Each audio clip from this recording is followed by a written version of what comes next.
to reduce the impact of our exaggerated inner critic. This is chapter 2.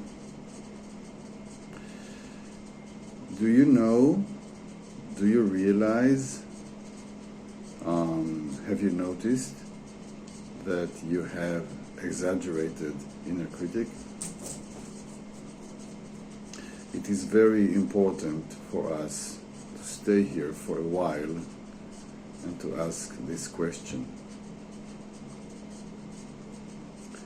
Can we realize that we are under continuous influence, surveillance of exaggerated inner criticism? There is a continuous atmosphere of a general feeling that I'm not good enough. I should be somewhere else. I should be someone else. I'm supposed to do better. It's not good.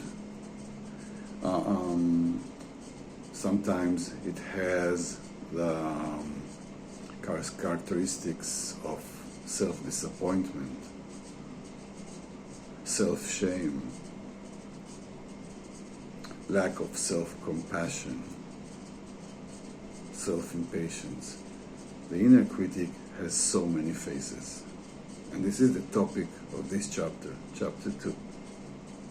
Realizing that we criticize ourselves in a very exaggerated way and in so many ways.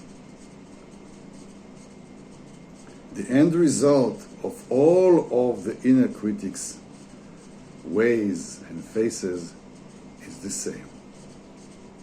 Reducing our spontaneity, reducing our flexibility, minimizing our creativity to a point in which we think it's gone or it's never been,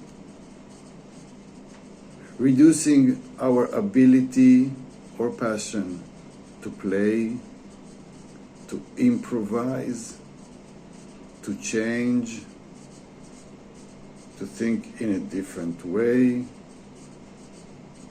to initiate.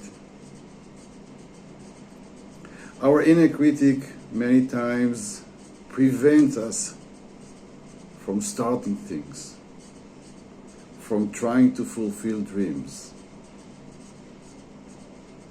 It comes in a very premature state of mind in which we just have our dreams and ambitions and passion and motivation.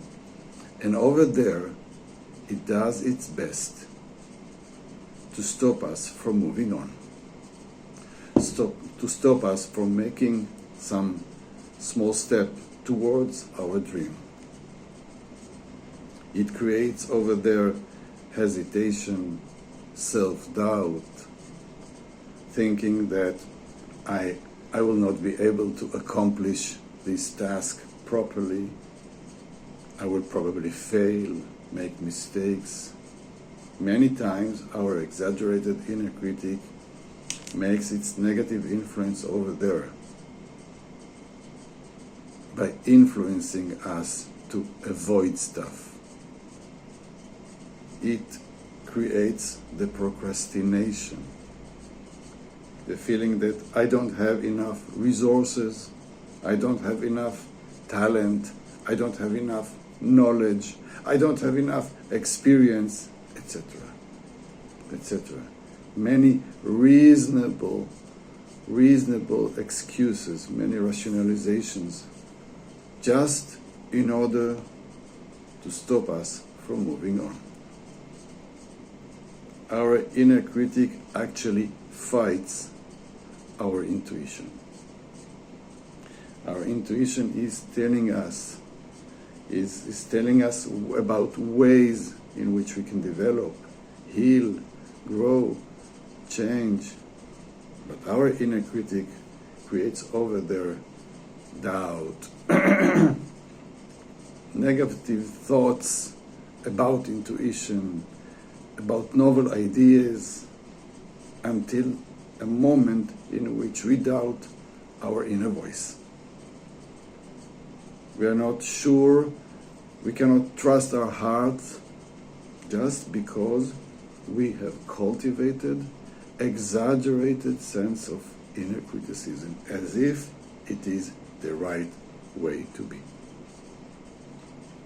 Furthermore, let's say we manage to be brave enough, and despite this inner criticism, we did move. We did make a step. We did try. We decided to jump towards our dream. So over there, our inner critic will also appear.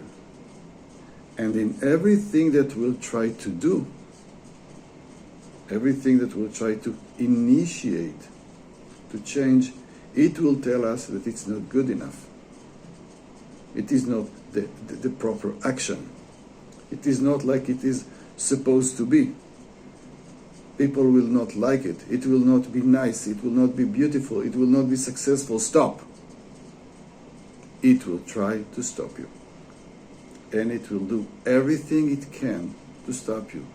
And many times, your inner critic will succeed.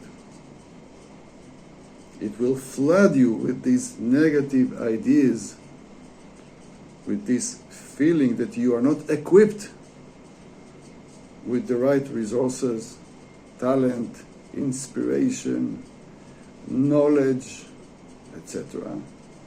And you better stop before you fail, before it will be too painful. Again, it is as if your personality is testing you. Are you able to continue? Your exaggerated inner critic will do its best to stop you while you are trying, while you are moving, while you are creating, while you're improvising. And then, afterwards, let's say you manage to complete this step, you manage to move on, you manage to do something, to do a brave a brave initiative towards something that you have dreamt to do. Also, your inner critic will come then post-action and will tell you that you haven't done it good, that you shouldn't do it anymore, that you have failed, that you should have done this better, that you should have planned better.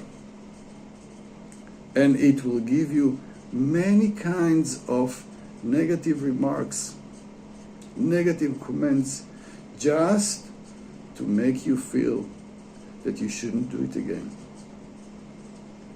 That your decision to be flexible, to be spontaneous, to be playful, your decision was wrong. This is the way your inner critic is working, and it has so many other faces. So many other faces that your job, if you want to reduce its influence, to look for them, to spot them, to capture them. Many kinds of negative feelings that their end result is stopping you, reducing your courage, reducing your spontaneity, you're reducing your ability to take some risks, to develop, to grow, to change, to expand. It's your job to realize, to acknowledge that you have a very well-developed inner critic that gives you many logical explanations why you shouldn't do, why you're not good enough, why other people do it better than you. And your job is not to believe these messages and even to put boundaries to it. But for now, I just want you to get better in terms of being sensitive enough to realize and to acknowledge yourself that this is just exaggerated self-criticism. It's not the truth. It's not about your true ability. It's just your fears, your subconscious fear from growing, from changing, from healing. Get to know that your inner critic has multiple faces, so later we'll be able to stop it, to reduce it, and to change it.